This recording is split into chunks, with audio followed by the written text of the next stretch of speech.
నమస్తే, welcome to think Andhra. నేను మీ మాణిక్.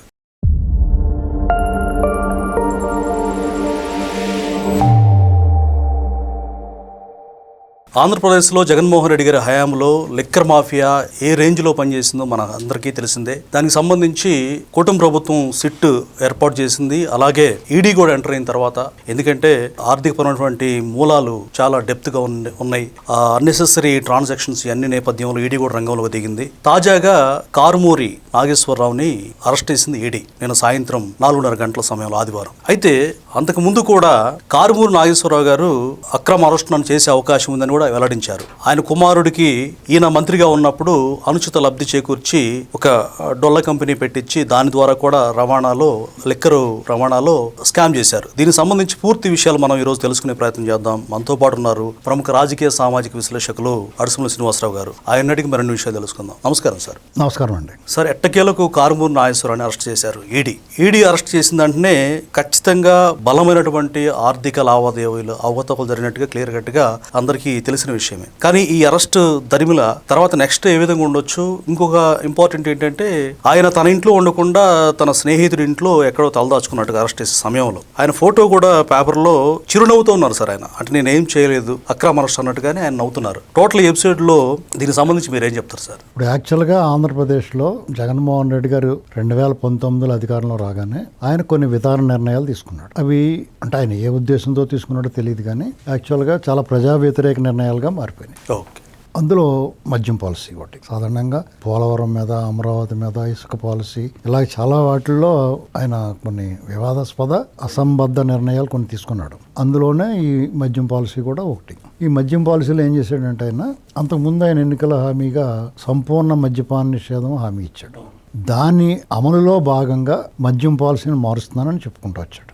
దానికి కారణం ఏం చెప్పాడంటే, ఈ పాలసీ మార్చిన తర్వాత అప్పటి వరకే ఉన్న బార్లు, షాపులు, లైసెన్స్లు అన్ని రద్దు చేసి టోటల్ విధానం, అంతకుముందు వరకు ఏం జరిగేదంటే షాపులు కూడా వేలంపాట్లు అయ్యి ఉన్న ఒక డిపో ద్వారా లిక్కర్ తీసుకుని లిక్కర్ని ఆ డిపో నుంచి సప్లై చేసేవారు. బార్లైనా షాపులైనా వాళ్ళు డిపోకి డీడీ చెల్లించి అక్కడి నుంచి మద్యం తీసుకుని చేసేవారు. అది కూడా బ్రాండెడ్ ఉంది. ప్రభుత్వానికి ఇన్వాల్వ్మెంట్ లేదు అంతవరకు. ప్రభుత్వం మద్యం కంపెనీల దగ్గర నుంచి కొన్ని, డిస్టిలరీస్ దగ్గర నుంచి కొని సరఫరా చేసేవారు. అయితే దీన్ని పూర్తిగా మార్చాడు ఈయన. మార్చి షాపులన్నీ గవర్నమెంట్ షాపులుగా మార్చాడు. వ్యాపారాన్ని గవర్నమెంట్ వ్యాపారం చేయడం మొదలుపెట్టింది. దాని ఉద్దేశం ఏమై ఉండొచ్చు సార్ మీ ఆలోచన? అదే, గవర్నమెంట్ షాపులుగా మార్చి ప్రభుత్వమే వ్యాపారం చేయటం మొదలుపెట్టి, అప్పటి వరకు ఉన్న ఈ మద్యం సరఫరాదారులు ఉంటారు కదా, మద్యం తయారీ సరఫరాదారులు ఉంటారు కదా, వాళ్ళందరి దగ్గర కొన్నాళ్ళు తీసుకున్నారు బ్రాండెడ్. వాళ్ళు డబ్బులు ఇవ్వటం మానేశారు. ఆటోమేటిక్గా వాళ్ళు పొమ్మనకుండా పోగెడతామంటే డబ్బులు ఇవ్వటం మానేస్తే కొన్నాళ్ళు సప్లై చేసి మానేస్తారు కదా, అలా మానేశారు. మానేసిన తర్వాత మీరు మానేస్తే మాకేంటని చెప్పి వీళ్ళే తయారు చేయడం మొదలుపెట్టారు. జగన్మోహన్ రెడ్డి గారు అనునూయులు, వాళ్ళ తాలూకు గ్యాంగ్ మద్యం డిస్టిలరీస్ కొన్ని అప్పటికే ఉన్న డిస్టిలరీస్ని నయానో భయానో హ్యాండ్ ఓవర్ చేసుకుని అందులోంచి సొంతంగా మన ఇంట్లో సాంబార్ రసం వండుకుంటాం కదా, అలాగా తయారీ మొదలుపెట్టారు. క్వాలిటీ అనేది లేదు. ఇక క్వాలిటీ సమస్య సొంతంగా తయారు చేశారు. అది నాణ్యత అనేటువంటి పక్కన పెడితే నాసి రకం, కల్తీ, ప్రమాదకరమైన మద్యం. అది మీకు మద్యం ఎప్పుడు కూడా ఎక్కువ నిల్వ ఉంటే అది కొంచెం నాణ్యత, రుచి ఏదో చెప్తారు దాన్ని. అలాగా మీకు అది పచ్చిగా తాగితే డేంజర్. అవును సార్. పైగా మామూలుగా మద్యపానమే ఆరోగ్యానికి హానికరం. అలాంటిది ఈ రకం నాసి రకంగా నాణ్యత లేకుండా ఈ రకరకాల ప్రమాణాలు ఏం పాటించకుండా చేస్తే అది ఇంకా ప్రమాదం. దానివల్ల ఆయన ధరలు కూడా పెంచాడు. దానికి ఏం చెప్పాడు, ఎక్కువ ధర పెడితే తక్కువ తాగుతారు కొనలేక అని చెప్పాడు. ఆయన అక్కడ మర్చిపోయింది ఏంటంటే, ఎక్కువ ధర పెడితే కొనటం మానరండి. అసలు దొరక్కపోయినా కానీ బ్లాక్లో కొనుక్కున్నా తాగుతారు తప్ప అదొక వ్యసనం. దానికి మత్తు పదార్థాలకు అలవాటు పడిన వాళ్ళు ఏం చేసైనా దాన్ని తీసుకుని తాగుతారు. అలాగా చేసుకుంటూ వచ్చాడు. దానివల్ల ఏంటంటే చాలా కుటుంబాలు నాశనం అయిపోయి చాలా మంది అనారోగ్యం పాలయ్యారు. ఇవాళకి కూడా సఫర్ అవుతూ ఉన్నారు. కుటుంబాలు అనాథలు అయిపోయి చంటి పిల్లలకి తండ్రి లేకుండా పోయారు. దానివల్ల వచ్చిన పర్యవసానం ఏంటంటే, ఒకటి ఆరోగ్యం ఇల్లు గొల్లైపోయింది, ఒళ్ళు గొల్లైపోయింది ఆరోగ్యం వల్ల. తర్వాత ఆ అధిక ధరల వల్ల జేబులు చిల్లడిపోయింది. అప్పుడు దీనికి అనుబంధంగా అతను ఇసుక పాలసీని కూడా మార్చాడు. ఎట్లా? దానివల్ల నిర్మాణ రంగం కుదేలైపోయింది. ఆ కుదేలైపోవడంతో అప్పుడు వారానికి 6 రోజులు పని దినాలు పనికి వెళ్తే 3 రోజులు పని దొరకడం కూడా గగనం అయిపోయింది. దాంతో ఆదాయం తగ్గిపోయింది, ఖర్చు పెరిగిపోయింది, దాని తోడు ఆరోగ్యం పాడైపోయింది. దానికి ఆరోగ్యం హాస్పిటల్కి వచ్చి అదనం. కొంతమంది అయితే చనిపోయారు. అవును. ఇలాగా కుటుంబాలు కుదేలైపోయినాయి. ఇది ఈ పాపపు సొమ్ము, ఈ రక్తపు కూడు తినడం. ఇక్కడ సరే ప్రభుత్వం అమ్మింది, ప్రభుత్వానికి ఆదాయం, ఇతను ఫ్రీబీస్ ఇస్తున్నాడు కాబట్టి ప్రభుత్వానికి ఆదాయం అనుకుందామంటే అది క్యాష్ అండ్ క్యారీ పెట్టాడు. అవును.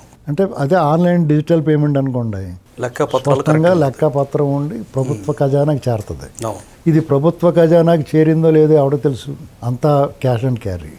అందులోనూ జగన్మోహన్ రెడ్డి లాంటి బందిపోటు దొంగలు చేశారు అనుకోండి, ఎవరు నమ్ముతారు? తెలిసే జరిగింది సార్, అతనే చేయించాడు. అట్లా పాలసీ వాళ్ళది. జగన్ కాదని చేయటానికి ఎవడ తరవండి అక్కడ. బేసిక్ సార్ మీకు అక్కడ 100 రూపాయలు అమ్మితే చాలా మంది అనేది ఏంటంటే 20% ఎంతో ఎక్స్ట్రా అమ్మేడు అంటారు. కాదు, దాదాపు సగం పైన అతను మళ్ళించేశాడు. అమ్మకాల ద్వారా వచ్చింది. అక్కడ అతనికి ఏంటంటే ప్రభుత్వం వ్యాపారం చేయటం ఒకటి, ప్రభుత్వానికి సరఫరా చేయటంలో ముడుపులు 2, ప్రభుత్వం పేరుతోటి తను తయారు చేసి సరఫరా చేసుకుంటే తయారీ దగ్గర, సరఫరా దగ్గర, అమ్మకం దగ్గర 3 లాభాలు. కమిషన్ రూపాయిది 100 రూపాయలు వచ్చింది. అలా సంపాదించి అంటే ఎక్కువైపోయింది, డబ్బు అంతా పోగడిపోయింది. ఇందులో మళ్ళీ సీసాల సప్లై కాంట్రాక్ట్ ముందులో 9 రూపాయలు ఉండేది. తర్వాత దాన్ని 3 రూపాయలు 4 రూపాయలు పెంచి ఎవరికో కాంట్రాక్ట్ ఇచ్చారు. తర్వాత ఈ ట్రాన్స్పోర్ట్ కాంట్రాక్ట్ ఒకటి. ఈ టోటల్ మద్యం స్కామ్లో 3 విభాగాలు. ఒకటి ముడుపులు, ప్రస్తుతం ముడుపుల మీద సిట్టు దర్యాప్తు నడుస్తుంది. 2 ఈ ట్రాన్స్పోర్ట్లు, ఇంకోటి కల్తీ మద్యం, 4 అసలు సిస్టల్ అక్కడ ఉంది. ఇంకా ఏంటి, ఈ ప్రభుత్వమే అమ్మి డిజిటల్ పేమెంట్ ద్వారా ఎంత అమ్మారు, ఎంత అక్రమార్జన చేశారు అనేటువంటిది ఇంకా లైన్లో రాలేదు. ఇంకా ఉంది, ఇంకా అసలు చాలా కథ ఉంది. అసలు ఇది నథింగ్. ఈ 30,000 కోట్ల పైన అది. అసలు దాన్ని మొదలెట్టాల్సింది ముందు దీంతో మొదలెట్టారు వాళ్ళు. ఇదే ఇంకా సాగుతూ ఉంది. ఇందులో వరుసగా అప్పుడు నకిలీ మద్యం సంబంధించి జోగి రమేష్ వాళ్ళు ఇందులో మళ్ళీ నకిలీ మద్యం అప్పుడు చేశారు. ఈ ప్రభుత్వం మారిన తర్వాత చేసి దొరికారు. రాజ్యం వాళ్ళకి ఏది చేశారు. దానికి మళ్ళీ కులం కార్డు తీస్తారు, మమ్మల్ని అన్యాయం అక్రమం అంటారు. చేసేదేమో లత్కోర్ పని, పాడు పనులు చేసి ఇలా మరి కులం కార్డు అడ్డు పెట్టుకుంటారు. ఇప్పుడు ఇతను కారుమూరి నాగేశ్వరరావు అన్నాడు, నన్ను అక్రమ అరెస్ట్ అంటే సిగ్గుందా మొగానికి? ఇప్పుడు స్నిగ్ధ అని చెప్పేసి ఒక కంపెనీ, తర్వాత ఇంకో రియల్ ఎస్టేట్ కంపెనీ పేర్ల మీద ట్రాన్స్పోర్ట్ తీసుకుని ఆ ఇంట్లో ఆడవాళ్ళని కూడా ఇన్వాల్వ్ చేసి తన కొడుకు వాళ్ళందరూ ఇన్వాల్వ్ అయిపోయి వాళ్ళ దగ్గర నుంచి మనీ ట్రైల్ దొరికేసి వీళ్ళ అకౌంట్లో డబ్బులు చేతికి 28 కోట్లు ఎంత అంటున్నారు. అది మామూలుగా 200 కోట్ల స్కామ్. అది ఏమండి 200 కోట్లు వీళ్ళు చేతికి వచ్చింది 35 కోట్లు మనీ ట్రైల్ దొరికింది. 15 కోట్లు. కానీ మొత్తం మీద 200 కోట్ల స్కామ్. అది ప్రభుత్వ ఖజానాకి 198 కోట్లు లాస్ అయింది.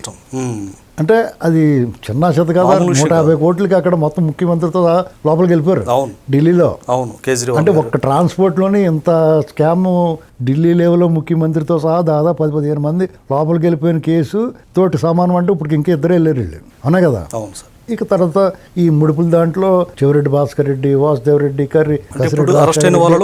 తర్వాత బాలాజీ గోవన్ తప్ప వీళ్ళందరూ ఈ బ్యాచ్ అంతా లోపల ఉన్నారు. బెయిల్ మీద వచ్చారు, మళ్ళీ బెయిల్ రద్దులు అంటున్నారు, అది అన్నారు, రకరకాలు పడుతున్నారు. ఇక రావాలి. ఇప్పుడు ఇక్కడ మద్యం స్కాము, జగన్మోహన్ రెడ్డి చేసిన అతని హయాంలో జరిగిన స్కాముల్లో మద్యం స్కామ్ మీద మాత్రమే వార్తలు వినపడుతున్నాయి మనకి. లడ్డూ కల్తీది కొన్నాళ్ళు అడావుడయింది, చిన్నప్పనితో సరిపెట్టారు అక్కడ. అది చాలా అన్యాయం. చిన్నప్పని కాదు, పెద్దప్పనే రావాలి. అర్థమైందండి. సుబ్బారెడ్డి, భువన్ కరుణాకర్ రెడ్డి కూడా రావాలి.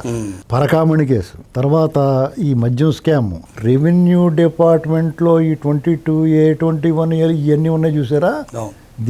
దీనికి సంబంధించి అప్పుడు మాజీ జవహర్ రెడ్డి లాంటి వాళ్ళు అందరూ కొల్లగొట్టేసిన భూములు దానికి సంబంధించి ఉంది. 23 జిల్లాల కలెక్టర్లో జైల్లోకి వెళ్ళిపోవాలి ఇసుక దాని మీద. సుప్రీంకోర్టు ఆదేశాలు.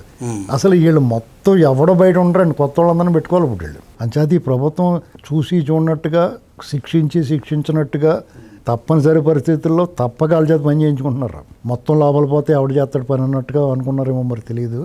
ఒక్కొక్కటి లాక్కుండా వస్తున్నారు, క్లీన్ చేసుకుంటూ వస్తున్నారు. చాలా సమయం పడుతుందండి. ఇది అంత తేలిక పనం ఎందుకులో ఆడనేలేదు ఈడనేలేదు అనటం కూడా కరెక్ట్ కాదు. మనం ఎందుకంటే మనకి వ్యవస్థలో పనితీరు కూడా అలాగే ఉంది. అత్యంత క్రూరుడు అనుకున్న వాడికి టకాల్మని బెయిల్ వచ్చేస్తుంది. మరి ఆ కేసులు నమోదు చేయడం ఎలా చేస్తున్నారో తెలియదు. పూర్తిగా మనకి చట్టాల అవగాహన ఉండదు, ఆ సెక్షన్స్ అయ్యి ఏం పెడుతున్నారో తెలియదు. కాబట్టి మనకి అలా అనిపించడం సహజం. సాధారణంగా ప్రభుత్వాలు ఇటువంటి విషయాల్లో జాగ్రత్తలు తీసుకోవాలి. ఈ మద్యం స్కామ్ విషయంలో జగన్మోహన్ రెడ్డి కర్త కర్మ క్రియ అని అందరికీ తెలిసినప్పుడు ఖచ్చితంగా ఈడీ లేకపోతే సిట్టు అతనికి నోటీసులు ఇచ్చి రావా, అసలు దీని సంగతి ఏంటి, నువ్వు ప్రభుత్వ అధినేతగా ఉన్నావు, నీ హయాంలో జరిగింది, దీని సమాధానం ఏంటి, నువ్వు చెప్పు, తర్వాత తెలుసుకుంటాం అని అనాలి. అదే సార్, ఎందుకని లేట్ అవుతుంది, అతని దగ్గరికి ఎందుకు వెళ్ళట్లేదు? అతని దగ్గరికి ఎందుకు వెళ్ళట్లేదంటే అది బ్రహ్మదేవుడికి తలవాలండి. ఎందుకంటే మనం ఏం వ్యాఖ్యానించినా విపరీతార్థాలు తీస్తారు, అర్థమైందండి. అయితే ప్రభుత్వానికి అయితే చెడ్డ పేరు వస్తుంది. ఈ అరెస్ట్ అయిన వ్యక్తులు కూడా ఎందుకంటే జగన్మోహన్ రెడ్డి అనేటువంటి అతను కాకుండా వేరే ఎవరన్నా చేస్తే ఖచ్చితంగా జగన్మోహన్ రెడ్డి చర్యలు తీసుకుంటానికి ట్రై చేస్తాడు. ఎందుకంటే నాకు రావాల్సి నువ్వు దెబ్బేస్తున్నావు అని. ఖచ్చితంగా అర్థమైంది మీకు? అలాగే అతను వేరే వాళ్ళ హయాంలో వ్యాపారాలు చేసుకునే వాళ్ళు వ్యాపారాలు కూడా లాగేసుకున్నారు కదా వాళ్ళు. సార్, ఇప్పుడు ఈ పెద్దలు అరెస్ట్ అయినటువంటి వ్యక్తులు ఎవ్వరు కూడా జగన్మోహన్ రెడ్డి పేరు చెప్పనట్టుగానే తెలుస్తూ ఉంది. ఇప్పుడు ఈ కారుమూరిని కూడా పరామర్శించే అవకాశం ఉందా జగన్మోహన్ రెడ్డి? ఎవరైనా సరే బాధితులు పరామర్శిస్తారు. ఇక్కడ ఇతను వెరైటీ ఏంటంటే నిందితులు పరామర్శిస్తాడు. అతను ఫస్టే చెప్పాడు, అతను ఏం దాచుకోలేదు, నాదంతా రివర్స్ టెండరింగ్. అంటే మద్యానికి సంబంధించి ఆయన కొంచెం జాగ్రత్తగా వాళ్ళని పరామర్శించట్లేదు సార్. మద్యం కేసులకు సంబంధించి మిగతా అన్ని చూస్తున్నాడు కానీ మద్యం కేసు తనకు చుట్టుకుంటుందేమన్న భయంతో అతను పరామర్శించట్లేదు. ఎందుకంటే తను ఎలాగే వెళ్ళాలి కాబట్టి అప్పుడు మాట్లాడుకోవచ్చు అనుకున్నాడేమో అనుకున్నాను. తనే వెళ్తాడు. ఈసారి మాత్రం ఆపలేరు, నోటీస్ వెళ్తుంది అతనికనే, అతను విచారణ చేస్తారు. నేను అనుకోవడం ఏంటంటే జగన్మోహన్ రెడ్డిని ఎవడో కాపాడలేడు. అతన్ని కాపాడే వాళ్ళు ఉన్నారు, లేట్ అయినా కానీ ఈసారి కాపాడలేరు. ఎందుకంటే అతనికి 1-2 అయితే కాపాడగలుగుతారు. మొత్తం కప్పెట్టేసి కేసులు ఉంటే ఎక్కడ కాపాడగలుగుతారు? ఇప్పుడు బహుశా జగన్మోహన్ రెడ్డి నేను అనుకున్నట్టుగా జూన్ 4 తర్వాత వరుసపెట్టి అనుకున్న తర్వాత వరుసపెట్టి చాలా అయింది. మన ఎక్స్పెక్టేషన్ ప్రకారమే జరుగుతుంది. మన అంచనా తప్పదు. ఖచ్చితంగా జగన్మోహన్ రెడ్డి నోటీస్ వెళ్తుంది, తీసుకెళ్లి కూర్చోబెడతారు. అది జరుగుద్దండి. అయితే అతను ఏంటంటే అది జరగకుండా ఉండటానికి రకరకాల విన్యాసాలు చేస్తున్నాడు. ఎందుకంటే తన బల ప్రదర్శన, నన్ను ఏదైనా చేస్తే, నన్ను అరెస్ట్ చేస్తే ఇలా ఉంటుంది రాష్ట్రం, లా అండ్ ఆర్డర్ ప్రాబ్లం వస్తుంది అనేటువంటి వాతావరణాన్ని చూపిస్తున్నాడు, శాంపిల్ చూపిస్తున్నాడు.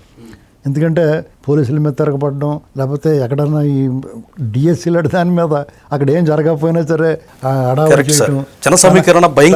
హయాంలోనేమో ఏపీఎస్సీలో ఎంత దుర్మార్గాలు దారుణాలు చేసి కూడా సిగ్గు లేకుండా ఈ రెండు కలిపి సిబిఐకి ఇమ్మంటాం. ఎందుకంటే సిబిఐ అంటే అతనికి బాగా ఇష్టం. ఎందుకంటే వాళ్ళు ఇతర అనేక కేసుల్లో వాళ్ళు సరిగ్గా పట్టించుకోలేదు. పైగా బాబాయ్ మర్డర్ కేసులో కూడా ఇంకేం లేదు అన్న చేతులు ఎత్తేశారు. కాబట్టి అతను ఈడీ విషయంలో కొంచెం భయం ఉంటుంది. ఎందుకంటే ఈడీ కూడా ఇతని విషయంలో ఉదారంగానే ఉంది. అయినా సరే వాళ్ళకి ఇంకా కొంచెం ఇంకా అన్ని వదిలేదు, బాధ్యత అనేది ఇక తప్పదు, అన్ని వదిలేదు. నిన్న మొన్న అవినాష్ రెడ్డి ఇంటికి తనిఖీ వెళ్ళారు. హాస్యాస్పదం అది. దొంగలు పడ్డ 6 నెలలకు కుక్కలు మురినట్టుగా 8 ఏళ్ల క్రితం మర్డర్ జరిగితే ఈ వాళ్ళు వెళ్ళారు, సిగ్గులేదు వాళ్ళకి. అసలు వెళ్ళకూడదు, వదిలేస్తే మొత్తానికి వదిలేయాలి. అంతేగాని 8 ఏళ్ల తర్వాత వెళ్ళి ఏదో కంటి తుడుపుగా మొక్కుబడి. నేనేమనుకుంటున్నానంటే ఈడీ తనిఖీలు చేసి అంత క్లీన్ చిట్ ఇక్కడ ఏం లేదు అని చెప్తారు అనుకుంటున్నాను. Thank you sir.